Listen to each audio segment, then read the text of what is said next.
juicio a las juntas militares es un viaje de la memoria hacia las noches más oscuras de nuestro pasado. Declárase abierto el acto para la realización de la audiencia prevista en el artículo 490 del Código de Justicia Militar y que se sigue a los siguientes oficiales generales de las Fuerzas Armadas en situación de retiro.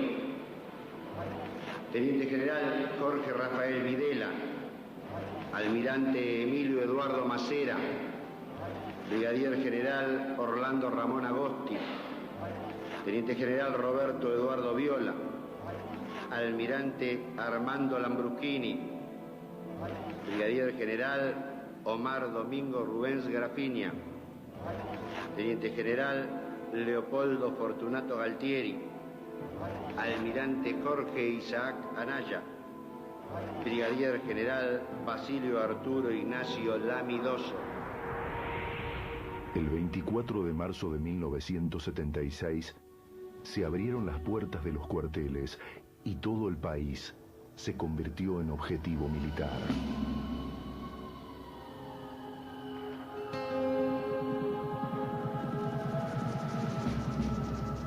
Los que frente al vacío producido en el año 76 concurren a llenarlo, no es un general y 4 amigos que van y toman el poder por su cuenta, no. Aventuras no. Fueron las Fuerzas Armadas como institución, valga el trabalengua, que institucionalmente llenaron un vacío institucional. Los militares en el poder desataron una inédita caza de brujas y empezaron a desaparecer personas. Ellos dijeron que había una guerra, pero acá no hubo ninguna guerra. Hay un informe del general Riveros a la Junta Interamericana de Defensa después del intento de copamiento a Viejo Bueno, que fue en diciembre del 75, en donde dice que las fuerzas subversivas habían perdido todo poder militar. Nosotros jugamos hechos del 76 en adelante, cuando ya, según ellos, la subversión no tenía poder militar. Luego fue una cacería de conejos, no fue una guerra. El doctor Raúl Alfonsín es electo en 1983 y asume el 10 de diciembre. 4 días después de asumir, ordena a la justicia que juzgue a los excomandantes. Se detectaron en aquel entonces y se visitaron incluso 365 campos de concentración en todo el país. Y se elaboró una nómina de más de 1.600 responsables del genocidio. Después de tantos años de callar a punta de fusiles, había llegado por fin el momento de hablar, de contar todo, de conocer nuestro propio holocausto.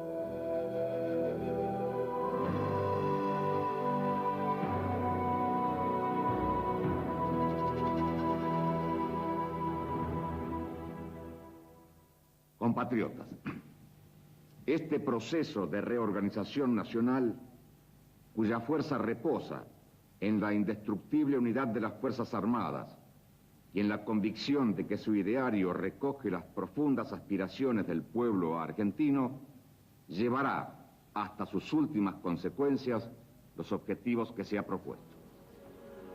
Una intimidación eficaz y duradera solo puede lograrse a través de la pena de muerte o a través de medidas que mantengan a la población en la incertidumbre con respecto al destino de los inculpados. El efecto intimidante de esta medida consiste en la desaparición de las personas y en la negativa a dar informes sobre sus paraderos. Estos conceptos pertenecen a Adolf Hitler y fueron instrumentados por los nazis en los decretos conocidos como Noche y Niebla. Excelentísima Cámara, con carácter previo a la iniciación de la audiencia, los defensores hemos formulado una objeción de carácter fundamental relacionada con nuestra ubicación y que consideramos que nos coloca en absoluto pie de desigualdad con la Fiscalía de Cámara que está ubicada en lugar preferente, mientras todos los defensores nos encontramos apiñados bajo el estrado. Doctor, la disposición que actualmente se observa en este estrado obedece, como usted lo conoce, a razones de falta de espacio, mientras que el Ministerio Público está integrado por un funcionario y un colaborador. Las defensas suman 22 personas y como usted podrá observar, este estrado no tiene capacidad para dar lugar a 22 personas. ¿Puede bajar el fiscal de cámara? Discúlpeme, no me interrumpa, doctor. De modo tal que el tribunal ha tomado esta decisión en virtud de lo que yo acabo de señalar. Sin perjuicio de eso, y como se le hizo saber a usted antes del comienzo de la audiencia, si las defensas estiman esta circunstancia de un valor esencial, entiende el tribunal que esto se puede solucionar ocupando alternativamente el lugar que usted está ocupando en este momento cada uno de los defensores o las distintas defensas. Esta es la solución que puede brindar el tribunal en atención a las circunstancias que acabo de decir. Eso es todo, doctor, puede volver a su lugar. Insisto en el planteo de que el fiscal puede estar con nosotros abajo. Suficiente, doctor. Mi trabajo de parto comenzó alrededor de las 7, 8 de la noche, supongo. Era de tardecita ya. Era mi tercer hijo. Yo sabía que iba a ser muy rápido. Me subieron al auto y salimos de la comisaría Quinta. Delante iban 2 personas de civil. El auto era un patrullero. Yo lo vi. Les decía que estaba por nacer mi criatura, que no podía aguantar más, que pararan, que era inminente, no era mi primer hijo, yo sabía que estaba por nacer. Lucrecia no hacía nada, los que manejaba y el acompañante se reían. Me decía que era lo mismo, que igual me iban a matar al chico, que qué me importaba. Por fin, yo no sé ni cómo, alcancé a sacarme la ropa interior para que naciera, realmente ni lo recuerdo. Les grité, íbamos a toda velocidad por la ruta que une La Plata con Buenos Aires. Iba el auto a toda velocidad y yo les grité, ya nace, yo no aguanto más. Y efectivamente, nació mi beba. Nació bien, era muy chiquita. Quedó colgando del cordón, se cayó del asiento, estaba en el piso. Yo le pedía por favor que me la alcancen, que me la dejen tener conmigo. No me la alcanzaron. Lucrecia le pidió un trapo al de adelante, que cortó un trapo sucio, y con eso ataron el cordón. Y seguimos camino. Habían pasado 3 minutos. Mi beba lloraba. Yo seguía con las manos atrás. Yo seguía con los ojos vendados. No me la querían dar. Señor presidente, ese día hice la promesa que si mi beba vivía y yo vivía, iba a luchar todo el resto de mis días porque se hiciera justicia. Me siguieron, yo me di cuenta que me seguían, por eso no fui a mi casa y me fui para la General Paz. Yo vivía a 6 cuadras de la General Paz en una paralela a Corobara, y cuando me iba a tomar el colectivo 28 para tratar de llegar a Liniers y perderme en una zona más concurrida, me taclearon de atrás y así fue como me secuestraron. Me llevaron en el baúl de un Falcon, encapuchada, no, en realidad con los ojos con un antifaz que usaban ellos, que era un antifaz de goma espuma, y esposada y con los pies atados. Y cuando llegué a la ESMA, me dejaron en el baúl en la playa de estacionamiento y aparentemente perdieron la llave. Y estuve en varias horas ahí debajo del sol, yo pensé que me ahogaba. El que a mí me agarró y el que hablaba, el que me preguntaba directamente, vos sos Moni, me agarraba de atrás y me preguntaba por la pastilla, yo tenía una pastilla y todo, era Astiz. Cuando bajamos del auto ya me habían puesto un antifaz y la capucha, y me agarraron entre dos que prácticamente me llevaban en andas, y me llevaron digamos, caminamos por un pasillo y me llevaron a lo que después supe era la sala 13, que era la sala de tortura.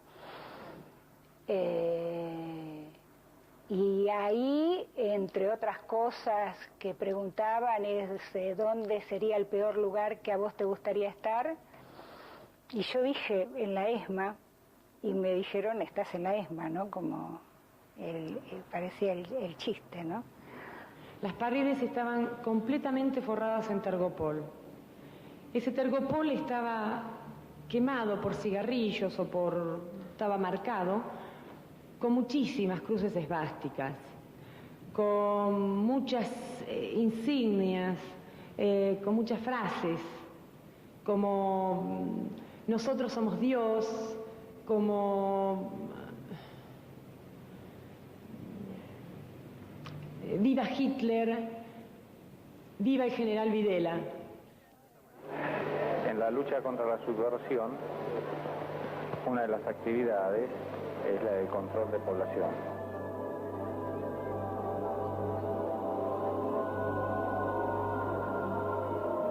Constantemente hacían lo que llamábamos pinzas, que era que te paraba la policía, arriba subían en el colectivo, te hacían bajar de los colectivos, bueno, pedían documentación constantemente y tenían un sistema instalado que, marcando el número de documento en los vehículos, se llamaba el Digicom, me acuerdo, marcaban el número y aparecía si uno tenía algún tipo de antecedente menor, ahí no tenía una categoría de 1 a 5, ¿no?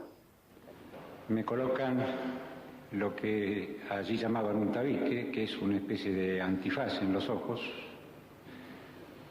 y grillos, que son cadenas que me unían los dos tobillos, y me dan un número, X96, y me dan la instrucción de que a partir de ese momento yo no me llamaba más Mario Villani, sino X96.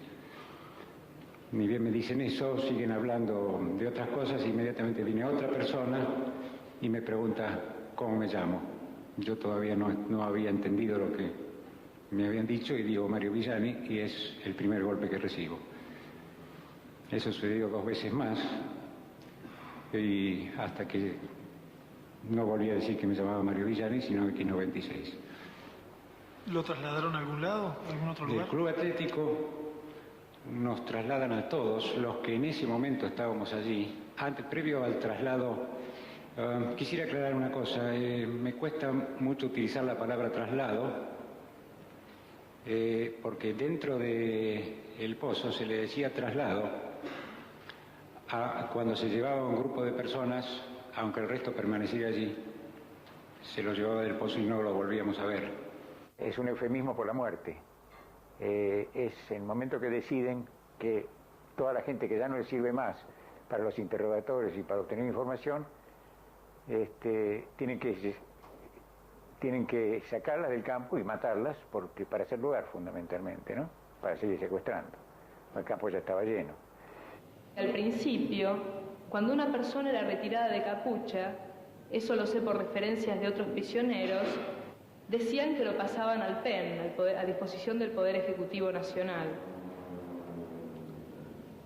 Pero después, a raíz de relatos de los guardias, a raíz de relatos de prisioneros que por error fueron llevados en los traslados y después devueltos, se sabe que a esas personas se les aplicaba un tranquilizante que ellos llamaban pentonaval, y que eran cargados en camiones en el sótano, y se rumoreaba, de esto no puedo dar fe, que eran arrojados desde aviones al mar.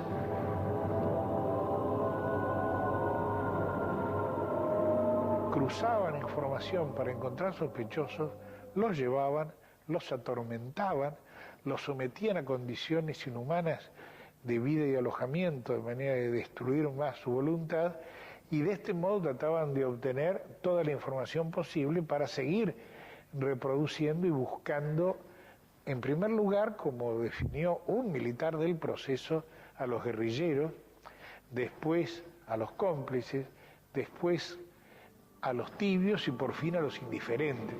¿En qué consistían las tareas operativas que usted tenía a su cargo? Accionar las armas contra el enemigo que me determinara la superioridad. ¿Cómo era el procedimiento de elección de los objetivos o de los blancos? Desconozco, no estaba a mi cargo.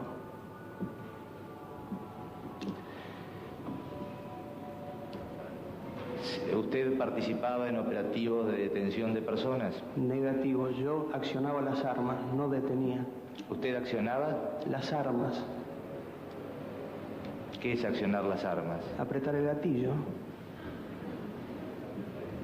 ¿Cómo era el procedimiento por el cual usted iba a cumplir estos operativos? Reitero, a mí la superioridad me fijaba un blanco y yo ejecutaba la orden impartida por la superioridad. Ese es el procedimiento. Soy un militar o fui un militar. Me determinaban un blanco y yo accionaba las armas. ¿Qué es fijar un blanco? Determinarme un blanco, es decir... De un ejemplo práctico y concreto. Es decir, a su frente hay una ventana, bata esa ventana con fuego, tiraba la ventana. ¿Cuál es el ejemplo concreto de blancos en estos operativos de lucha contra la subversión? Ese que di, por ejemplo, una ventana.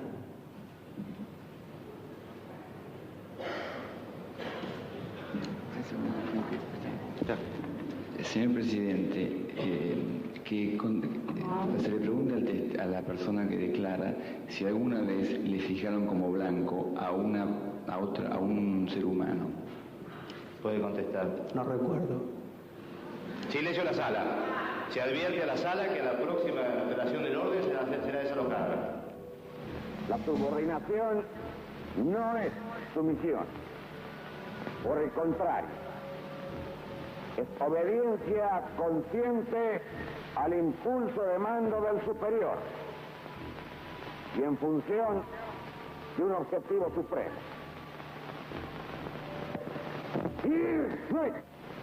Las primeras amenazas que habían colocado una bomba,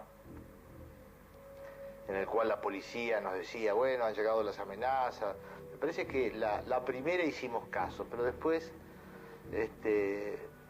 dijimos, bueno, si vamos a hacer las amenazas, lo hacemos en el juicio.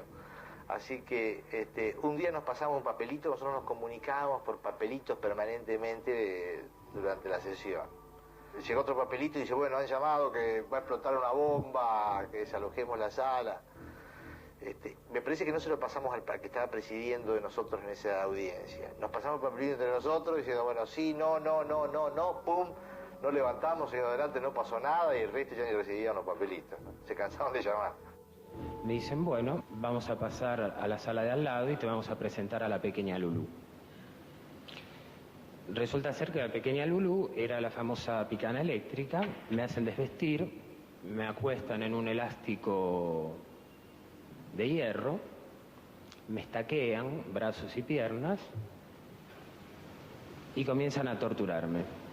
Y cuando se retira la patota, me viene a hablar una de las personas que estaba de guardia, que posteriormente conocería como Lucas. Entonces Lucas me dice, bueno, mira, quédate tranquilo, me imagino que debes estar nervioso, pero esto es una simple cuestión de rutina, estamos averiguando quién sos, si no tenés nada que ver vas a volver a tu casa, si no, te vamos a matar. Los veía estos monstruos entrar así desaforados y a los gritos y algunos, y otros no los veía como si fueran a tomar un café, ¿no? Entraban, torturaban, entraban a las salitas de tortura, torturaban, de pronto aparecía el médico corriendo porque el otro había hecho un paro y venían a sacarlo del paro y el médico volvía a decir cuándo podían seguir torturando y bueno, y nosotros estábamos ahí, ¿no? Y bueno, y en algún momento dejaban de torturar y volvían a salir y te hablaban como si hubiera estado almorzando con los amigos. Yo tenía, por supuesto, un registro y un recuerdo de la situación de tortura, pero se ve que por alguna razón había como borrado el dolor físico. Entonces había armado una especie de historia para mí misma, por la cual a mí me habían hecho todo el despliegue de situación de tortura, pero que por alguna razón no me habían torturado, como que hubiera sido un simulacro de tortura. Hasta que con los años empecé a poder recordar la situación concreta de tortura, y a partir de recordarla empecé a recordar las sensaciones físicas y psíquicas, ¿no? Entonces ahí empecé a recordar los gritos, el terror, el maltrato, la manipulación física, y al final de todo te diría, hace muy poco tiempo se me reprodujo o logré recordar el dolor físico. Se les había descompuesto la picana y me vinieron a pedir, y no era una orden, que la arreglara. Yo le dije que no la podía arreglar, que no la podía arreglar, que no quería hacer ese trabajo. Era un límite que no estaba dispuesto a pasar. Y digo, bueno, acá se terminó. Próximo traslado me incluyen. Pero me dijo, no lo querés reparar, bueno, está bien, no repares. Y a partir de ese momento empezaron a torturar con un variac, que es un transformador variable. Ese es un medio muy dañino que deja serias marcas, quemaduras, muy profundas físicamente. La picana tiene limitación de corriente, entrega muy poca corriente, no es mortal. En cambio el variac no tiene limitación de corriente. Y cuando empezaron a torturar con el variac, empecé a ver que la gente, además se ocupaban de que al torturado, cuando lo sacaban de la sala de tortura, generalmente lo sacaban o en coma o muy maltrecho, y lo llevaban a enfermería para poder recuperarlo y seguirlo torturando. Se ocupaban de hacérmelo pasar por delante de la puerta del taller, para que yo viera en qué estado pasaban. Incluso algunos se murieron, ¿no? Yo habría aguantado 15 días sin reparar la picana. Un día le dije, no podía ver más eso, en el estado en que quedaban los torturados con el variac. Entonces le dije a Corole, tráeme la picana que te la reparo. Lo que no le dije, era un problema de un relé que tiene la picana que no funciona, que había que cambiarlo. Pero yo le dije que el problema no era ese, era otro, que era un capacitor, un condensador, que es el que determina la energía de la chispa de la picana, que había que cambiarlo. Y le hago comprar un condensador más chico. De manera que le reparé la picana, pero una picana más débil. Y yo estaba convencida de que nos mataban a todos. Me lo habían dicho además en Fuerza Aérea, me habían dicho que ellos nos mataban a todos porque después si nos mandaban a la cárcel volvíamos a lo mismo. De manera que era indudable que nos mataban. Para mí no había ninguna duda, yo no tenía ninguna expectativa de sobrevivir de ninguna manera. Y me lleva a una habitación donde me hace sentar en una especie de mesa y me saca la capucha y puedo ver que es una habitación muy pequeña donde las paredes están cubiertas de telgopor. Él me dice, pero que yo soy una nena, ¿qué es lo que estoy haciendo ahí? Entonces me pregunta, yo estaba con el uniforme del colegio, y me pregunta a qué colegio iba. Yo le dije que iba al Carlos Pellegrini, me dijo, seguro que todo viene por ese lado. Al poco rato viene un hombre donde intenta tocarme, yo le digo que por favor deje de tocarme, y me dice, a vos yo te voy a agarrar, y usa una palabra irrepetible, así. ¿Y sabe el nombre de esa persona o el apodo? Él me dice que después de ese intento, dice que él es la vaca, hace un mugido y me saca el reloj, la cadena y los anillos y se va riendo. Después de un tiempo que no puedo determinar, aparece el hombre que me había sacado de mi casa bruscamente, que lo llamaban el Vasco, que es un hombre que tiene una voz muy penetrante, muy particular. Y me dice que me llegó el turno a mí Entonces me lleva a la habitación esa donde había estado yo en un primer momento, de las paredes de telgopor que puedo reconocer después, me desnuda, me ata la camilla y me aplica picana en brazos, pezones, ombligo y piernas. ¿Le hacía preguntas al tiempo que...? Sí, me preguntaba si yo era montonera. La imagen que daba era que el turco Julián era una especie de amo de ese lugar y que estaba, si bien no en un orden por debajo del coronel, como que le guardaban todos los demás represores cierto respeto. Este hombre se asumía nazi, cuando nos torturaba nos ponía marchas en alemán, nazi, y perseguía a los judíos, los torturaba brutalmente a los judíos. Cuando yo pasé, yo dije, Ángel Bustelo, el tipo dijo, peligroso ideólogo de la subversión. Y otro dice, a este viejo lo quemamos esta noche. Yo dije, la puta. Esa fue la entrada. Pero no solamente eso, entramos y empezaron las patadas y los sopapos, uno de este lado y otro de otro. Saltábamos de un lado. A mí me habían dicho, tenés cuidado no caerte, porque si te caes al suelo, ahí te hacen. Entonces yo me agarraba, qué sé yo, la cosa que hacía para no llegar a caerme al suelo. Hasta que finalmente a cada uno lo mete en una celda. No quiero decir meter esa celda. Yo lo único, mire, estaba transpirado, sucio, convertido en la última pintada.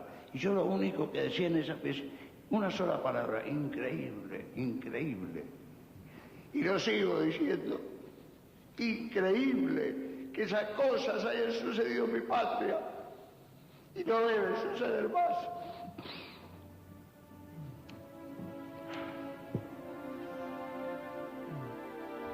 Durante los peores años de la dictadura, a pesar del peligro, algunas madres y abuelas comenzaron a reclamar ante la Casa de Gobierno por sus hijos y nietos desaparecidos. Decidieron llamarlas las locas de Plaza de Mayo.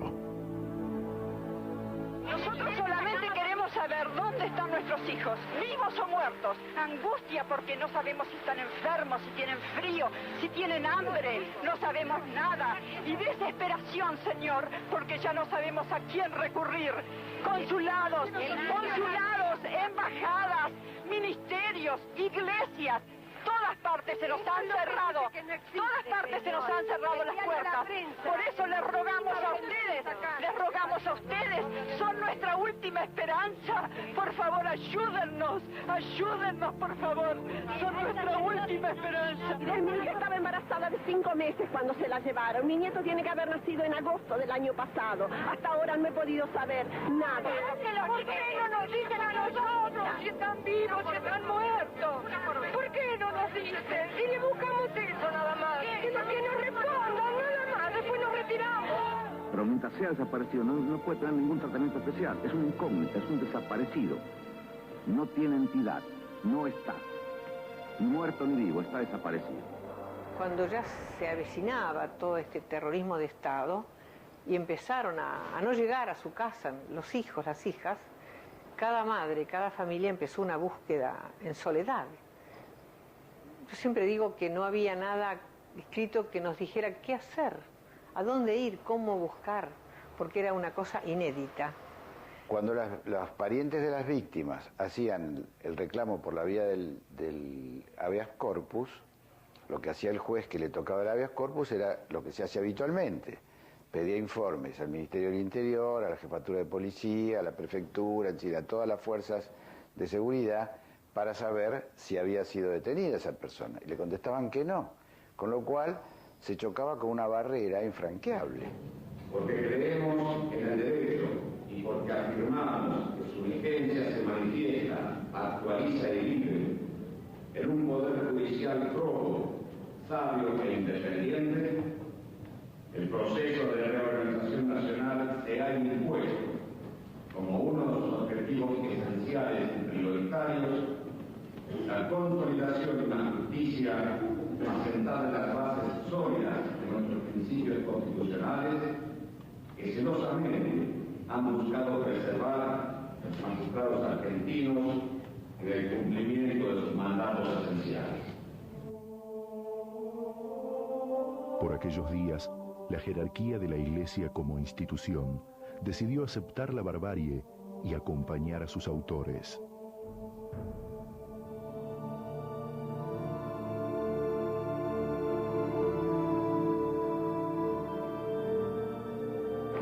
Monsieur Bonamín, ¿qué le diría a la juventud, para mí una juventud equivocada, que es el sector de la gente subversiva? Jóvenes de la subversión. Exacto. No son jóvenes. Fueron, renunciaron a ser. Los jóvenes tienen que quitar esta imagen del país y decir, acá en esta Argentina renovada se trabaja con alegría. Monseñor, ¿la Iglesia no le teme a esa juventud? No. Si son jóvenes, no, al revés. Si son jóvenes prematuramente viejos, sí. Si son jóvenes, pues, que o por la droga, o por la sexualidad, o por el alcohol, o por la violencia, se están desfigurando interiormente, envejeciendo prematuramente, siendo decrépitos a los 20, 25 años, a la Iglesia les tiene un miedo pánico.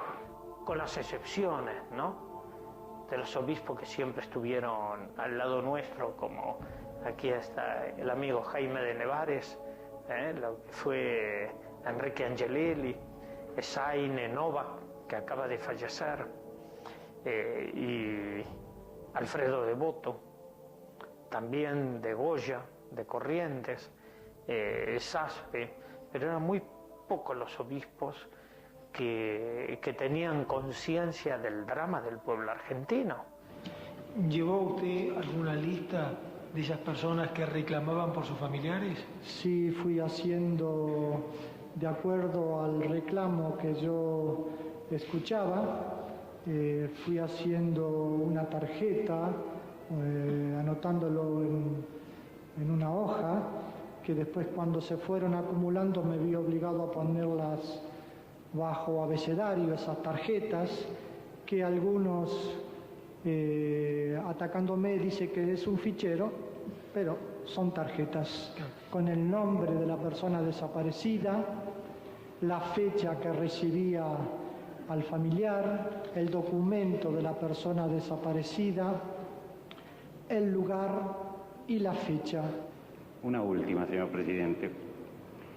Para que diga el testigo, si es posible que las denuncias que recibió por desaparecidas fueran el fruto de una campaña organizada por elementos subversivos. Puede contestar. Usted, señor presidente, está recibiendo testimonios en este recinto de hechos ocurridos 8 años atrás.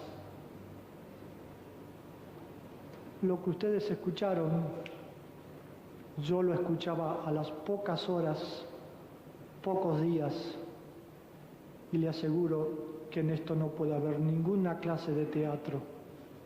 La Iglesia pide los perdones, yo no perdono, no soy Dios para perdonar, que se lo perdone Dios, porque yo no. El testigo expresó que cuando encontró gente armada en su estudio, él dijo, ¿quiénes son ustedes? ¿Son ladrones? Mi pregunta es, ¿qué lo hizo sospechar de que podría tratarse de otra razón la presencia de esos individuos en su estudio? Puede contestar. Sí, al principio me dijeron policía, manos arriba, pero cuando he visto que me robaban todo lo que tenía, supuse que eran ladrones. Silencio en la sala. Todo lo que había ahí dentro del campo de concentración era choreado, era robado. Los libros, los muebles, la ropa. A mí en particular, como yo soy físico y tengo conocimiento de electrónica, a mí me utilizaban para reparar las cosas que se afanaban, todo lo que se robaba en los procedimientos, televisores, centros musicales, grabadores, etcétera.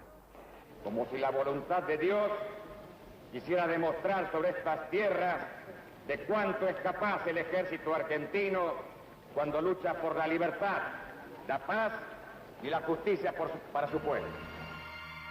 De todos los campos de concentración, la ESMA presentó características muy particulares.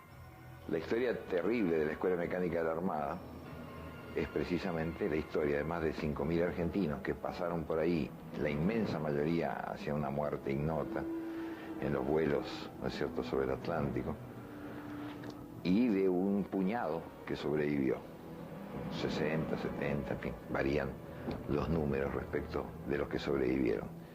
Ahí tuve contacto con otros secuestrados que me dijeron, mirá, acá tenemos posibilidad de trabajar, trata de mostrarte bien, trata de arreglarte, nosotros te vamos a prestar ropa linda. Yo estaba con un pantalón, yo había bajado 12 kilos y tenía el mismo pantalón con el que había caído,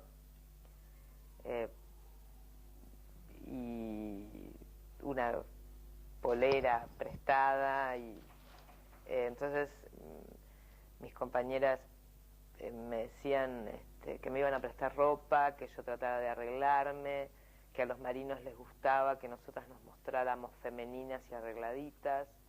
Uno nunca terminaba de saber qué es lo que los marinos esperaban de uno. O sea, qué era esto de esta presión constante para que cambies las conductas, para que te recuperes, como decían ellos, ¿no? O sea, era muy fuerte la presión para, no sé si para agradarlos en el sentido en que uno quiere agradar en la vida normal, pero sí para que estuvieran conformes con uno, ¿no? Mi trabajo allí, éramos un grupo formado éramos todos secuestrados.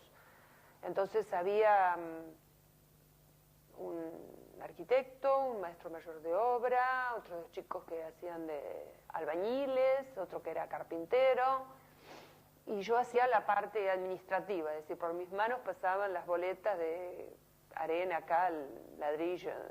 Yo tenía que llevar como la administración de las entradas y las salidas. Desde allí lo que hacían era refaccionar las viviendas que habían robado a la gente que habían secuestrado, y bueno, las refaccionaban y las vendían, ¿no?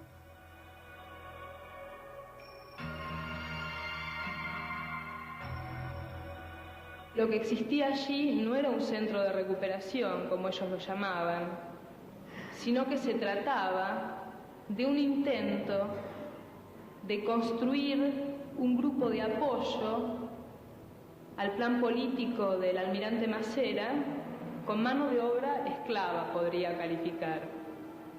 ¿Usted sabe en qué consistía ese proyecto político? ¿Se le informó en ese lugar? ¿Tomó conocimiento de alguna manera? Sí, el almirante Masera quería vincularse a la socialdemocracia europea. Tenía intenciones y serias de ser presidente, como es de dominio público. La intención del almirante Masera era, para decirlo en buen criollo, él quería ser otro Perón. Fue tal vez el único al cual se le ocurrió que podría chantajear con la vida o con la muerte a sus prisioneros para que trabajasen para él, algunos selectos prisioneros. La pecera tenía que seleccionar notas, hacer recorte de revistas y armar un archivo, ¿no? Ese era mi trabajo específico. De pronto traían una grabación de una conversación telefónica que habían hecho a través de haber pinchado algún teléfono y que de pronto había que escuchar y pasar a máquina, ¿no? E inclusive había hasta pinchaduras de teléfonos que tenían otros objetivos que no tenían nada que ver con detener a un militante, sino con hacer espionaje en otras áreas, digamos, como por ejemplo espionajes por intereses de los marinos, que tendrían que ver con negocios o con asuntos como ha tenido el mismo Masera, con asuntos, digamos, de su vida privada y sus relaciones no legales. Masera tenía intelectuales como asesores. que le escribían las cosas y más o menos le ordenaban la perspectiva cultural política. Por ejemplo, en ciertas conferencias Macera habla de la era moderna, no habla de posmodernidad porque en ese momento no se usaba esa palabra, pero de la fragmentación de las imágenes, del rol de la televisión.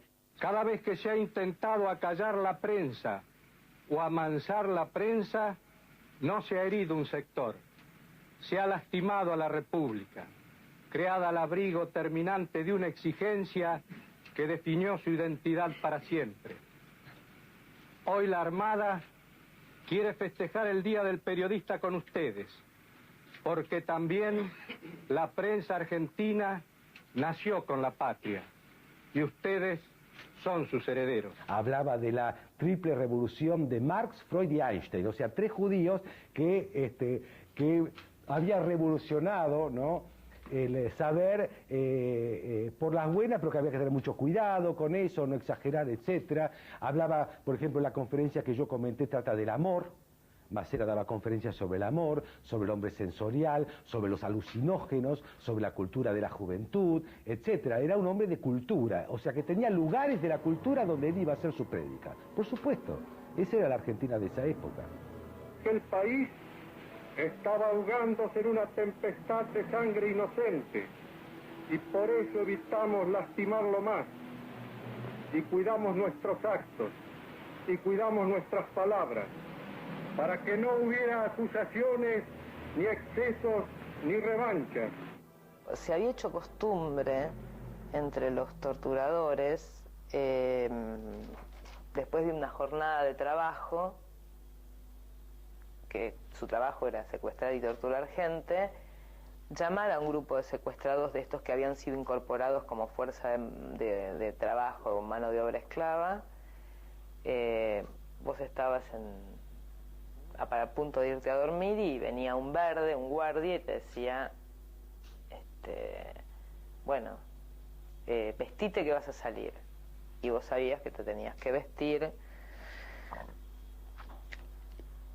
Y te bajaban con el antifaz por la escalera, tipo armado, con su fal, te subían a un auto y te llevaban a cenar a algún restaurante, generalmente con el Tigre Acosta.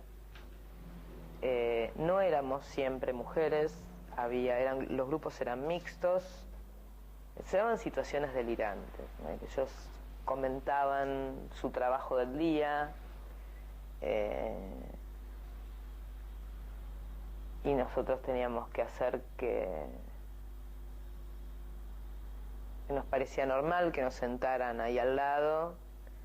Era una tortura psicológica realmente refinada.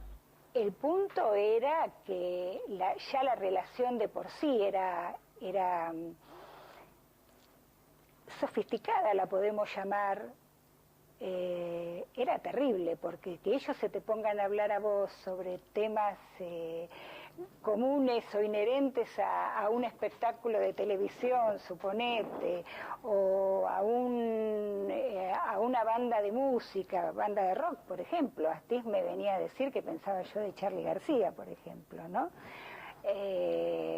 O así como si fuera un compañero de facultad o algo por el estilo, cuando vos sabías que había sido el que te pegó, el que te secuestró, y otros que vos sabías que eran los que te habían torturado, que después vengan a hacerse los amigos, ya la relación ya de por sí era morbosa, ¿no?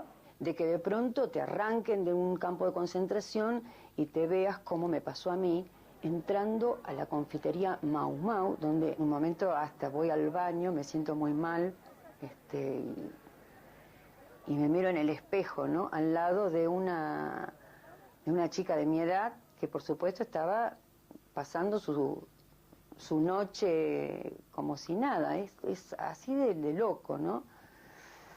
Y encerrarte en el baño y quedarte en un rincón y con un grito en la garganta que no podés soltar.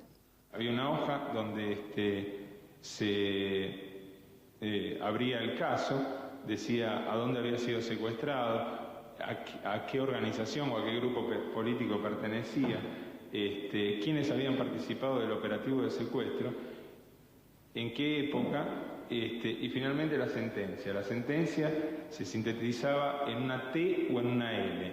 La T representaba el traslado y la L la libertad. Yo tuve acceso a esos microfilms en octubre o noviembre del año 79 y bueno, esa noche tuve contacto con los 4 cassettes de microfilm, pude ver la dimensión de la matanza que había ahí dentro de la ESMA, porque había aproximadamente 5.000 casos y las L que representaban la libertad eran realmente muy pocas. El almirante Macera nos decía a los secuestrados: el hecho de que estemos en bandos diferentes es solamente una circunstancia pasajera. Yo espero poder encontrarlos café de por medio en una mesa en el futuro. Penoso. Mientras un piso más abajo seguían torturando gente y matando. En 1977, en Estados Unidos, Carter asumió la presidencia y la administración demócrata comenzó a preocuparse por los derechos humanos en Latinoamérica. Entonces, enviaron a Patricia Derian a la Argentina. La funcionaria se entrevistó con Videla. Ella era la secretaria para los derechos humanos del gobierno de Jimmy Carter. Jimmy Carter fue uno de los pocos presidentes de los Estados Unidos preocupados también sobre la grave situación argentina. The information from Argentina was that huge numbers of Argentine citizens were disappearing from their homes, from their offices, from their schools, from the streets, from their automobiles, that they were not accounted for, though being taken by the state, that a number of people were being summarily executed, that while held in secret detention without charges, without the knowledge of their whereabouts by their families or other significant people in their lives, that they were brutally tortured, and that the system for ordinary pursuit of justice had broken down entirely. Señor fiscal, ¿alguna pregunta? Sí, señor presidente. Para que diga si puede hacer saber las conclusiones del Departamento de Estado en los informes anuales que presentaba al Congreso durante su gestión. The conclusion was quite clear, that Argentina's government was a gross and consistent violator of the internationally recognized rights of men. Para combatir la pésima imagen internacional, los dictadores organizaron un mundial de fútbol. En el marco de la amistad entre los hombres y los pueblos, y bajo el signo de la paz, declaro oficialmente inaugurado este 11º Campeonato Mundial de Fútbol 78. Muchas gracias. Permanentemente fue posible escuchar como música destinada a ocultar estos tormentos la que se había efectuado con motivo del Mundial, es decir, la música del Mundial que se realizaba justamente en esos días constituyó la música de fondo con la cual fui y fueron torturados otra importante cantidad de ciudadanos en ese momento y en ese lugar.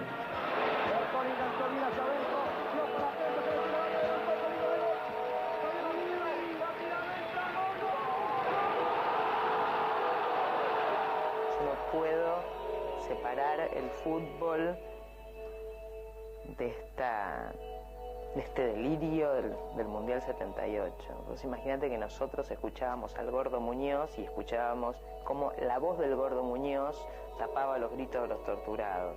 La Copa del Mundo para Argentina fue un compromiso que en su momento adquirió el país y que en estos momentos lo está cumpliendo. Pero por sobre todas las cosas es un hecho también político, porque queremos que todos los pueblos del mundo conozcan cómo somos los argentinos.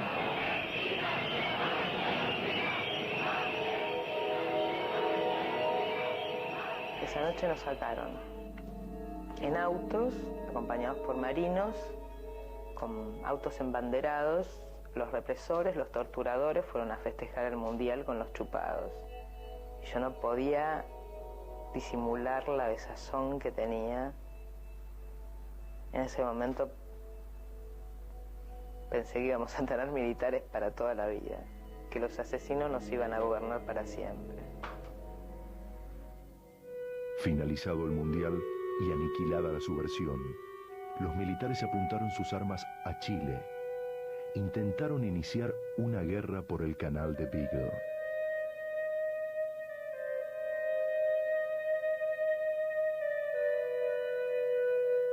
Otro proyecto que hubo en algún momento en la ESMA y que muestra el grado de locura que tenían los marinos fue que aproximadamente en abril nos dicen que había que hacer plata chilena, o sea que había que falsificar dinero chileno. Nos dijeron que hiciéramos un presupuesto, que eso era orden del COARA. El COARA es el Comando Armada Argentina, y que era una operación secreta que no lo tenía que saber nadie. Fundamental, o sea, por suerte la operación fundamentalmente, o sea, la dejaron de lado porque dicen que no podían conseguir el papel, pero creo fundamentalmente que nadie garantizaba de que de ese hecho nosotros quedáramos vivos, ¿no? Pero una oportuna mediación papal, representada por el cardenal Zamoré, dejó a los dictadores sin guerra.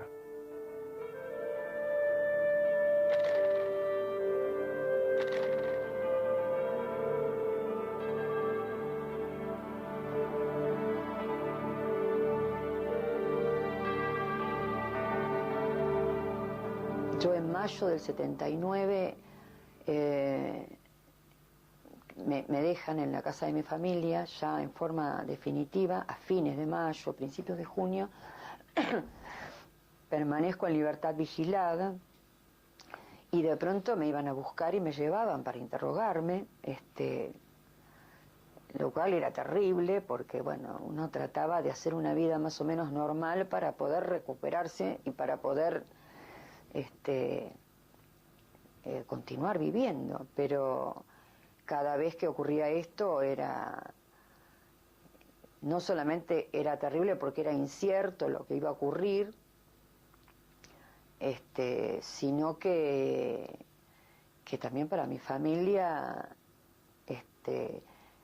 era una angustia, porque siempre en el fondo, por más que uno niegue, ¿no?, también hay un registro de que todo es posible, ¿no?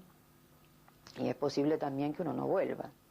Me llevan a mi casa y me dejan en mi casa y me dicen, mañana te venimos a buscar. Me dice, si querés, no te vamos a dejar una guardia acá en la puerta. Así que si querés puedes escaparte. Pero, eso sí, si te escapas, ocupate de llevarte a toda la familia. Porque si no, los reventamos a todos. A mí me insistían mucho con una hermana mía para que la iban a llevar a la ESMA. Siempre, por supuesto, busqué todos los medios para justificar que era inútil llevarla. Además, mi hermana estaba embarazada. Y bueno, con esto, por suerte, nunca ocurrió. Pero bueno, esto era un recurso que ellos usaban, es tener de rehén a las familias. Las familias nuestras eran rehenes, ¿no? La Comisión Interamericana de Derechos Humanos visitó la Argentina en el 79. Cientos de personas dieron testimonio de lo que sucedía en el país. Las conclusiones de esta comisión fueron eclipsadas por un nuevo triunfo deportivo. el Mundial Juvenil de Japón.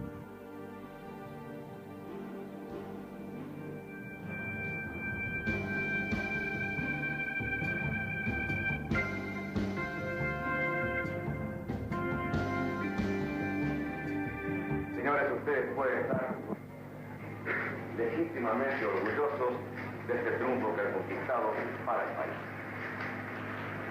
Primero, porque han dado una prueba inequívoca de disciplina, de orden, lo que significa, sin más, reconocer el principio de autoridad. Llegaron los 80 y nada se sabía de los desaparecidos. Las madres y abuelas de Plaza de Mayo vivían de esperanzas.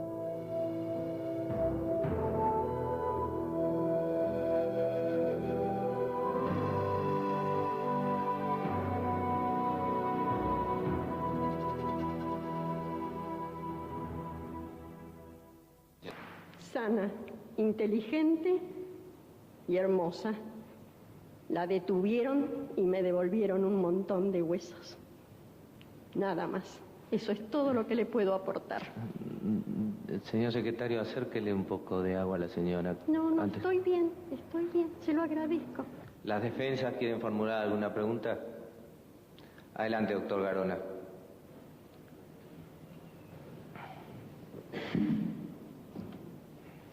Sugiero al tribunal, señor presidente, que requiera a la testigo qué actividad tenía la hija, qué se dedicaba.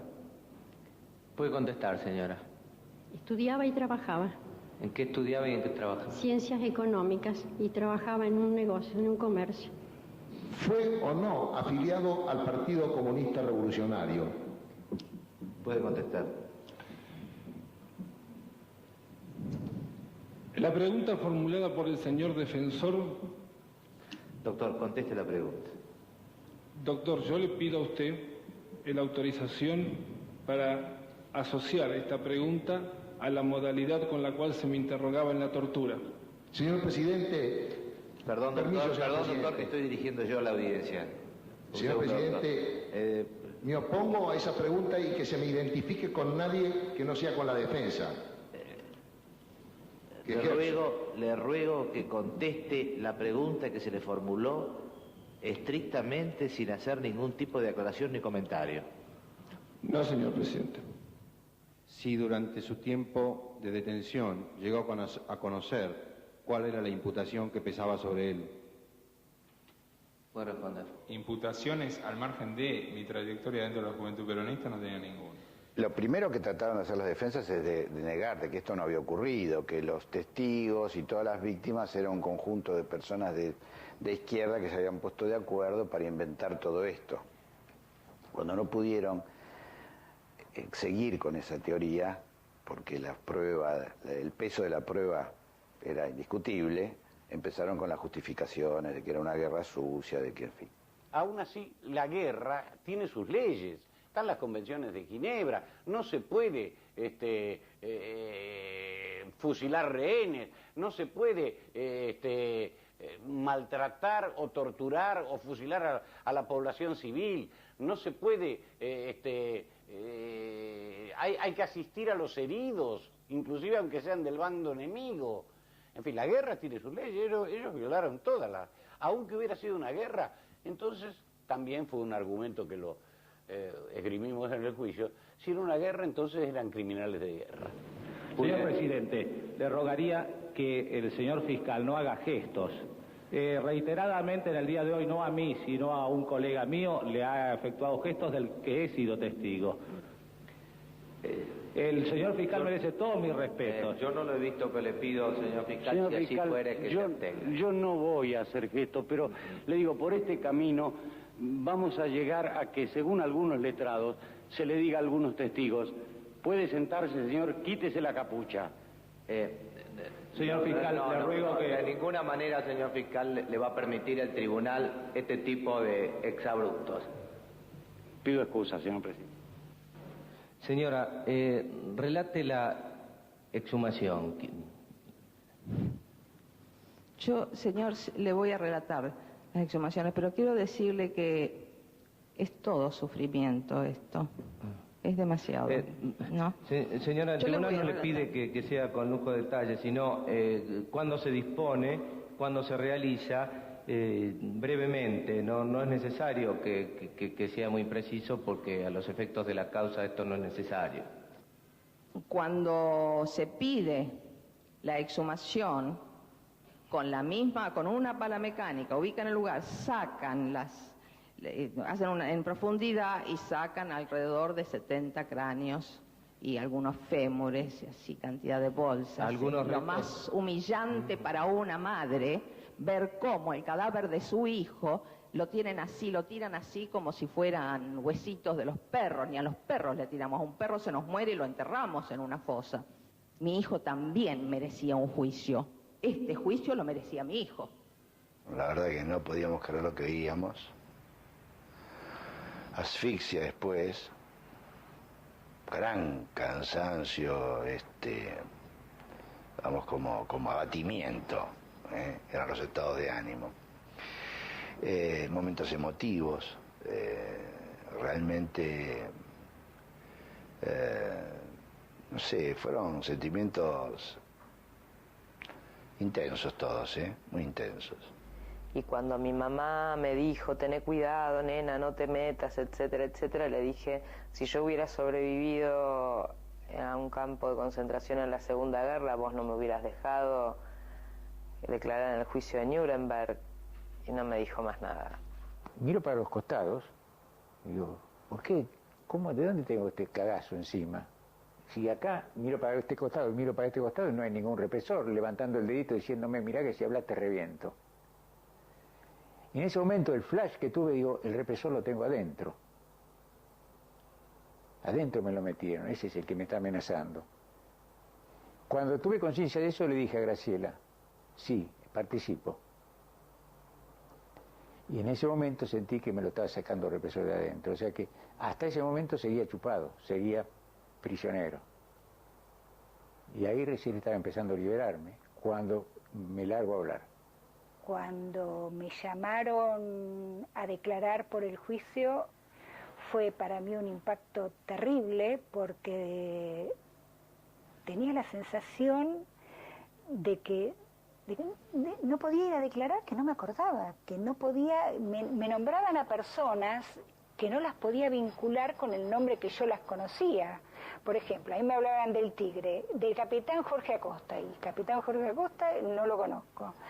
Y bueno, les dije que realmente estaba asustada y que tenía miedo, que no podía.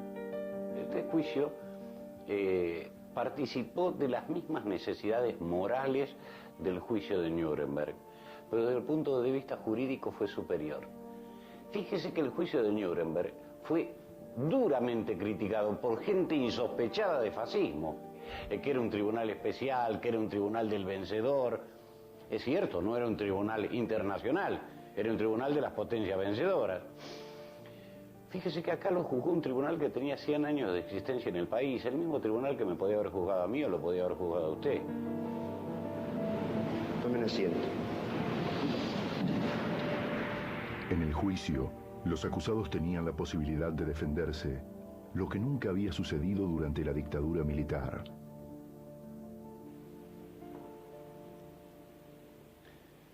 No he venido a defenderme.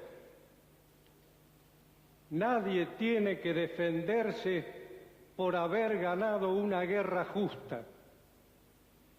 Y la guerra contra el terrorismo subversivo fue una guerra justa.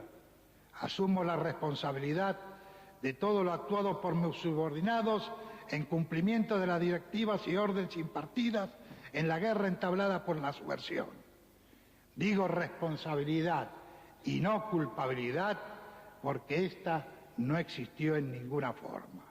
Esperaré serenamente y con tranquilidad espiritual y de conciencia el juicio de Dios y de la historia a mi conducta. Porque mis jueces disponen de la crónica, pero yo dispongo de la historia, y es allí donde se conocerá el veredicto final.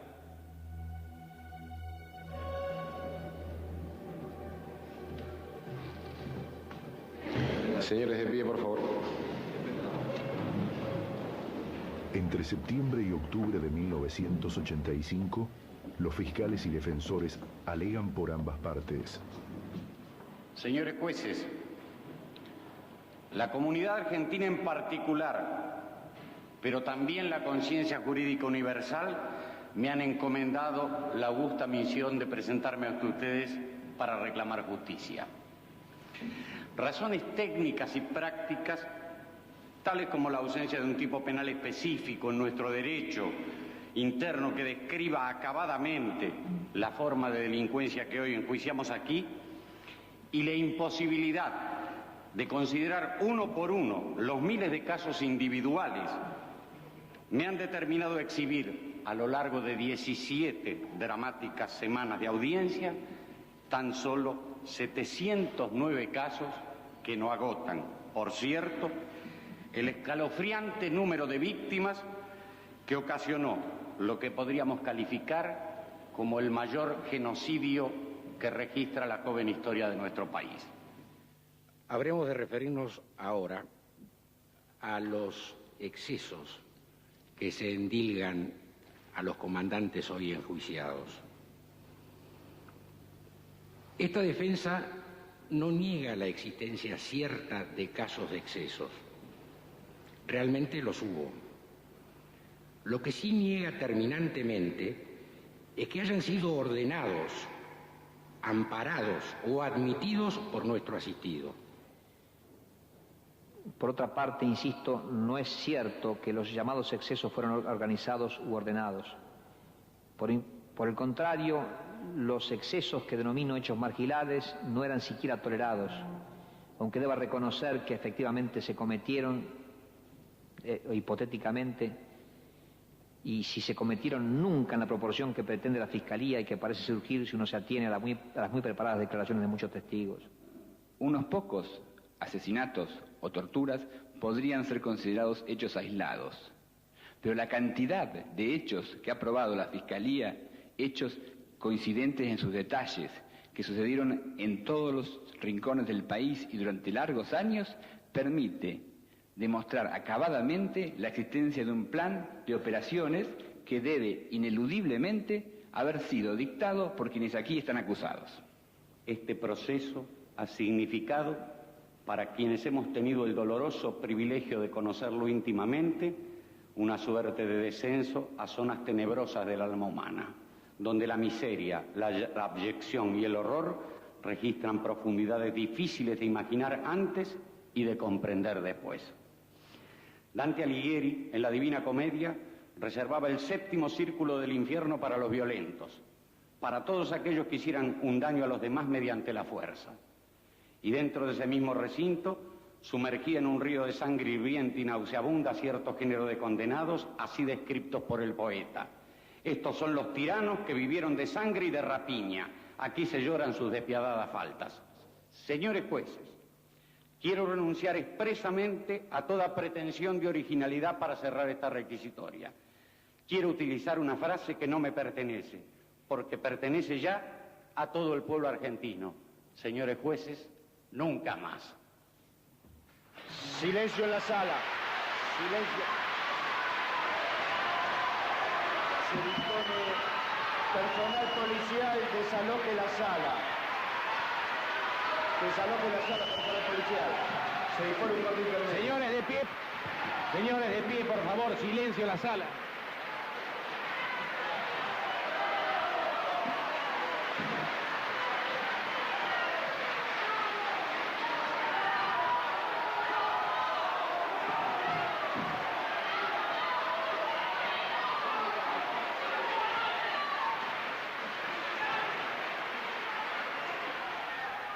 En la tarde del 9 de diciembre de 1985 se leen las sentencias.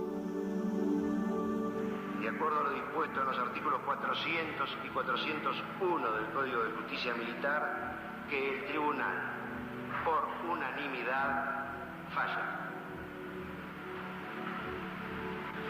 Condenando al Teniente General Jorge Rafael Videla a la pena de reclusión perpetua, condenando al almirante Emilio Eduardo Macera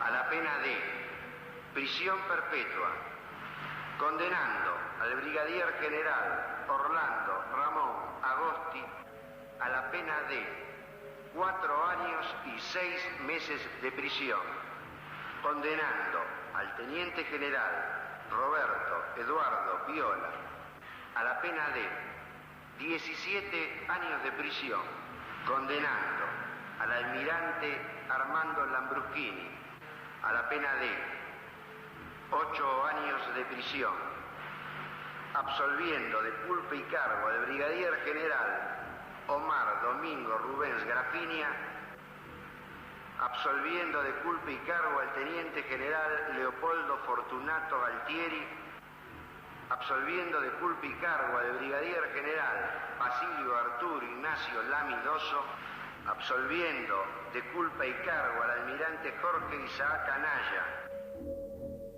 Las preocupaciones que teníamos en ese momento que fuera un juicio justo, que se garantizaran los derechos de los imputados, que no pudiera ser esto visto o tachado como han tenido algunos otros juicios de estas características por crímenes contra la humanidad, que se los ha tachado luego de políticos o cuestionables desde el punto de vista legal. Fue positivo en el sentido de que por primera vez desde los estamentos del Estado, de la justicia argentina, se reconoce los crímenes cometidos. Es un paso. Habida cuenta de la cantidad de mal y la cantidad de crueldad que se hizo con esta metodología de terrorismo de Estado, era dable esperar venganzas personales. No hubo ninguna. No hubo ninguna. Un padre que le secuestraron al hijo o a la hija, que no se volviera medio loco, agarrar un revólver y meter un tiro a la cabeza a algún oficial del ejército, de la policía, de lo que fuere. No lo hubo. Porque de alguna manera sirvió como una descarga esto. Sirvió como una descarga. Y lamentablemente no se televisó. Yo creo que hasta hubiera cambiado la historia argentina si ese juicio se hubiera televisado. Es una condición nuestra, me parece, el no tomar justicia por mano propia. Y yo creo que es quizá también a conciencia, como no querer repetir lo que ellos hicieron. Nosotros no somos salvajes, no somos asesinos, somos padres de chicos que dieron la vida para cambiar el país. De manera que no queremos imitar lo horrendo de ellos, que son hienas, que son animales, que son bichos. No queremos ser como ellos. El lugar era imponente, los jueces estaban allá arriba, las cámaras, las fotos, los amigos y los familiares escuchando. Contribuyó a formar la memoria histórica. Me parece también que ayudó a tratar de establecer el valor de la ley, el principio de la impunidad, el esclarecimiento de los hechos, ¿no? Saber lo que pasó. La grabación total, hoy está una copia de ella llevada por nosotros en resguardo por lo que pudiera pasar o por lo que podía llegar a pasar por entonces, de desaparición o cosa por el estilo. Está en el Parlamento de Noruega, guardada al lado de la Constitución Histórica de Noruega. Si no tenemos memoria y no juzgamos los crímenes cometidos, ¿qué garantía le damos a nuestros hijos y a los hijos de nuestros hijos, a las próximas generaciones? Fue extraordinario ese juicio, que fue extraordinario, que es una de las pocas cosas de las que la Argentina puede sentirse orgullosa ante los ojos del mundo. A la luz de un nuevo siglo, entre los vaivenes de nuestra historia, el juicio a las juntas permanece en la memoria como un símbolo de la búsqueda de un pueblo, de la verdad y la justicia.